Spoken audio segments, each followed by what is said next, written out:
So here I got my 2024 GMC Yukon. We're gonna do an oil change here. It's got the dreaded 6.2 liter engine in it. This engine just had a huge recall on it. They had a recall for 21 to 24 model years, a bunch of catastrophic engine failures and recalls on the engine, but this one was not affected. I called the dealership last week and they ran the VIN. Actually, I called two dealerships and one didn't even know about it. The second one had an idea and they were really helpful. They told me, what's the VIN? They ran the VIN and they said there was no recall on this truck. So basically what the recall was is that there was a ton of casting material in the block from casting when it was made. And a bunch of engines were having that metal particle and stuff like that run through the engine and just destroy the main bearings on the engine. So I was obviously super concerned, but thankfully this one's not affected by it. They said that, actually what I read online is a bunch of people were saying that the quote unquote the best thing to do for these engines, which I already did, was to change the oil within the first 1 to 2,000 miles. Thankfully I changed the oil in this thing at 900 miles. We dropped the oil, put in some fresh Amsoil, so I shouldn't have to worry about that. Right now we're at about 6,000 miles, so I'm gonna do a 5,000 mile interval oil change today. The fix for the 6.2s that had a possible issue is to change the oil viscosity from a 0w-30, which is factory fill on this, right there, to a 0.40. This one is not required to run 0.40, but me being a little precautious, I figured it might be a good idea to run a 0.30. And this time I'm gonna run the Amsoil Signature Series. I've always run the Amsoil OE, which has always been enough protection for me. I don't need anything crazy. I don't need 25,000 mile oil intervals or anything of that sort, or the added protection of the Signature Series oil. This is the best. They don't make anything better for this. It's not cheap, but they don't make anything better. The Signature Series beats out Mobil 1, Pennzoil Ultra Platinum, beats out Castrol GTX full synthetic. There's nothing better. So anyway, what I was saying is that this one doesn't require to have 0.40, but I figured that it might be a good idea just to run a little 0.30. The Signature Series is such a great oil that it's not gonna be too thick. It's gonna be the perfect viscosity. So what GM was really concerned is with the high shear viscosity. The 0.20 right here, as you can see, is a 2.67, which is pretty low. Still offers enough protection normally, but so the fix was a 0.40 and it bumps it up to a 3.76, as you can see right here. This is the Signature Series oil. So even though my engine's not affected, I figured a 3.07 for the 0.30 is just enough, and it'll act like, you know, the way I think of it is that a 0.20 right here, if I lived in Alaska, it'd probably act like a 0.40 most of the time, or even like a 5w-30. You know, it's gonna be a lot colder, a lot thicker. So where I am in my climate in New York here, I figured the 0.30 will probably be perfect. So that's what we're gonna run here today. And let's get the oil changing. All right, so I'm gonna use this as my drain pan here. It's a 16 quart capacity. This GMC Yukon is 8 quarts overall, so this thing will be perfect. I just emptied it out. It's got a little spot for the drain plug. It's got big holes to capture all the oil, and we're gonna throw this under here. Actually, I should note that this drain plug is a 15 millimeter drain plug. It's actually pretty convenient. They thought of something. They got the drain plug right next to the spin-on oil filter right here. So again, this is a 15 millimeter socket, and we're gonna get it all drained out here real quick. Engine's still hot, so I'm gonna try to be careful about this. Okay. Oh, it is definitely hot. I think I might just drop the plug. Man, that's some thin oil. 0.20. Never ceases to amaze me how thin it is. I actually really like the fact that this oil filter is spin on like this, because it's not going to leak as bad. It's still going to leak, I'm sure, but it's not going to leak as bad as one on the side. Okay, so we got the plug back on. Now we're gonna drop the oil filter right here. I got a wicks on here. I was the last one to change the oil, so hopefully I don't think I did wrench it on last time. I usually try not to. It's just so I can do it by hand. Oh, we got a little movement. These things don't need to be wrenched on here. A lot of people, they really only need to be hand tight. That's it. Otherwise you're fighting them, getting them off. So, oh, let it drain out there a little bit. Give my hand. All right, we're gonna let that drain out for a little bit and I'll come back to this in a couple minutes. All right, so we're gonna be running a Wix WL10255 oil filter for this GMC 6.2 liter. We got our oil filter here. What I'm gonna do is I'm gonna get a little clean oil and put around the gasket as always. But what I'm not gonna be doing is filling this oil filter through the center. This oil is brand new, but it's still unfiltered oil. As crazy as it sounds. So the way oil is in this oil filter is it goes through the outside holes and it comes out this center one. That's how it works. So what I'll do sometimes, just to like wet the synthetic media inside the oil filter, I'll pour some into the outside holes just to get it a little bit of prime. And then basically it will get filtered as an oil pump pushes oil through the oil filter. So I might do that right now.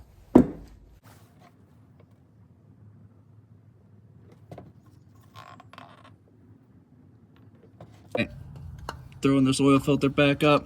We got the old gasket off. Always make sure you got that old gasket off. You don't want, sometimes it'll get sticky from the old oil filter that's right down here. That gasket will get stuck on the mating surface of the engine block, and you'll have two gaskets pushing on top of each other, and you will for sure have a leak. We already made sure we had that off. You can see it right there, and we're throwing this oil filter back up. The new unprimed oil filter.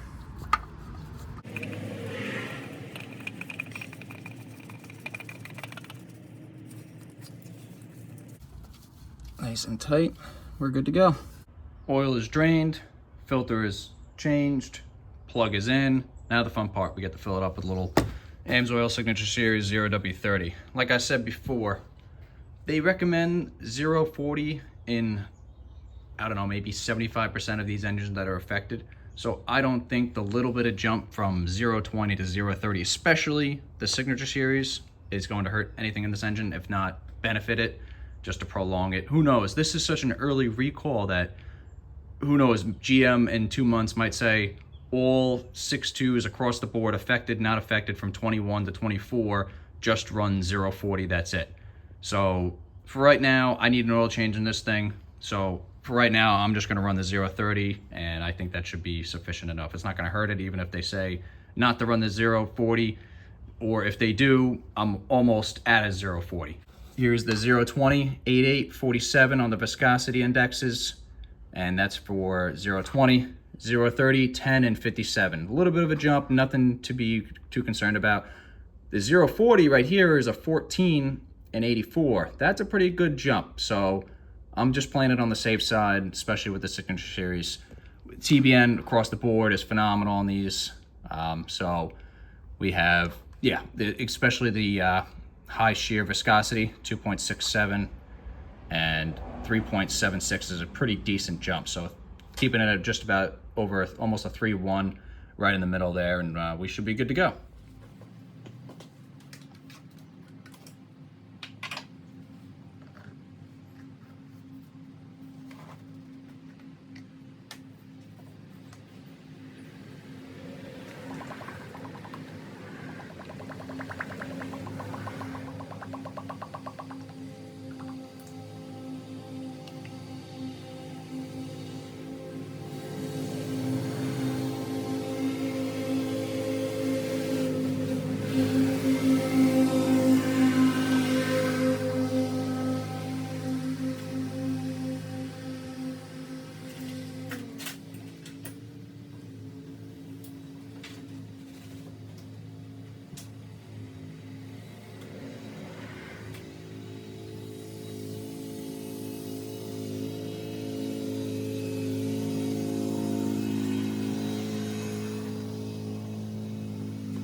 right, so we got about 7 out of the 8 quarts in there right now. I always like to just double check right before I throw in that last quart. So I'm gonna pull a dipstick right here, clean it off, throw it right back in.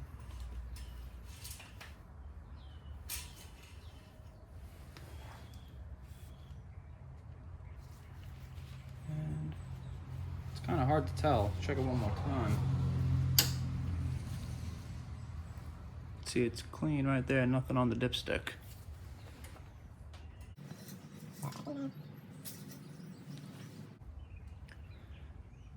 And it looks like it's full. You can kind of see it all the way up to there if I wipe it clean.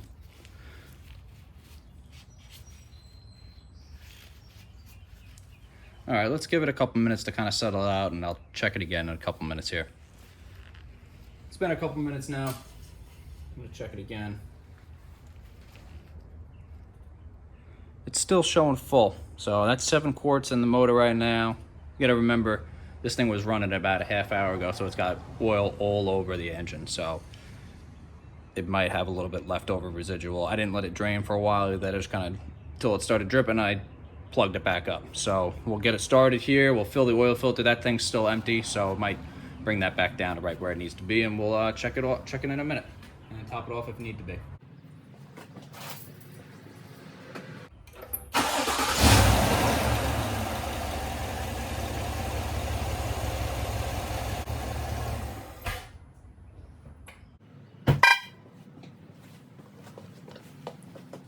I'll check the oil level again. Now it's all over the motor. Oil filter's filled. It's probably dripped down for a minute or two, and we'll check it again here. Let's see, since I started it, filled the filter. And just like that, we are at the fill line. All right, so it filled that oil filter right up. You can kind of see there. And I'm gonna top it off with the extra quart.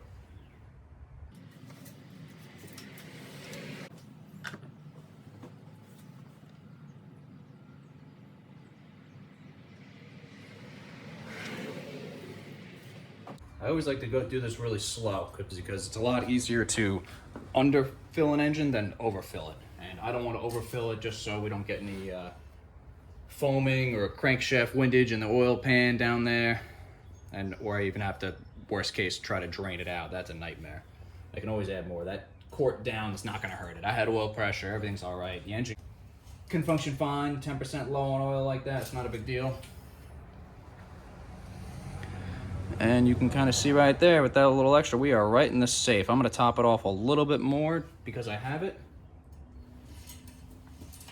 And this 6.2 liter will be on its way.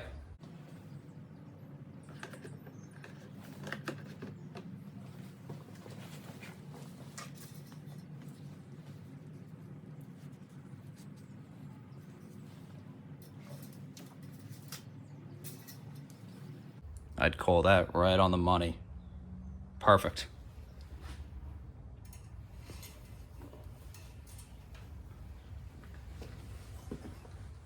So here's a short little tidbit I like to do while I have any vehicle in the shop here for any period of time. I like to throw it on this little Noco Genius 5 amp hour battery charger. This thing will do lead acid, AGM, lithium batteries, 6 volt, and it even has a 12 volt repair mode. But what this thing does for batteries is amazing. I'm not 100% sure, but it does some kind of desulfiding the batteries, and it just basically gets them to that 100% charge. And I'm a firm believer in this thing. I have a 2018 Ram diesel with the original batteries. The batteries truck was technically made in 2017, so the batteries are 8 years old. And a diesel, you don't hear of that. I mean, the diesels take such a beating on the batteries between the grid heater and the high cranking amps. It's just unbelievable. Every chance I get, I just throw it on this little battery tender here. I also have a four-wheeler that's a 2015 model, and it has the original battery in it as well. And this thing just kind of goes back and forth between the two. And the wife's vehicle and my commuter car, and every battery I haven't replaced a battery, and I don't even remember the last time. Yeah, the battery in the four-wheeler is 10 years old, and I'm going to do the same thing with this Yukon. Should try and get the longest period of time out of this battery. I'm just going to throw it on here for a little bit. You know, if you think about it, driving our cars on a daily basis, they never really get to that 100% charge. So just putting it on the battery charger for a little bit gets it to that kind of trickle charge state. And in my experience, it just does nothing but good for the batteries. So I'm gonna throw that on there for a little bit.